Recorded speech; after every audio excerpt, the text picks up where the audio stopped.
कुठलाही फॉर्म भरायची तारीख सुरू झाली की मग आपली कागदपत्र काढण्याची गडबड सुरू होते आणि मग त्यानंतर कधी कधी असंही होतं की फॉर्मची वेबसाईट हँग होऊन जाते पण आपली कागदपत्र येत नाहीत.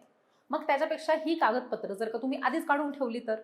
आणि त्यासाठीच मी आज तुम्हाला एक लिस्ट देणार आहे ज्याच्यामध्ये तलाठी परीक्षेसाठी आवश्यक असलेली सगळी कागदपत्र मेन्शन केलेली आहेत आणि ही सगळी कागदपत्र तुम्ही आधीच काढून ठेवायची आहेत.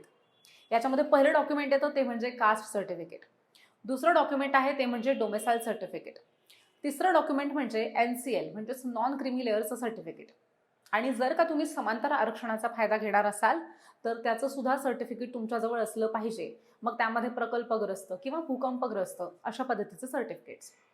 सगळ्यात महत्त्वाचं म्हणजे तुमचे शैक्षणिक कागदपत्र तुमच्याजवळ असले पाहिजे ज्याच्यामध्ये तुमचे 10वीचे आणि 12वीचे मार्कशीट आणि बोर्डचं सर्टिफिकेट्स आणि शिवाय ग्रॅज्युएशनची पात्रता असल्यामुळे ग्रॅज्युएशनची मार्कशीट आणि त्याचं सर्टिफिकेट सुद्धा तुमच्याकडे असणं गरजेचं आहे.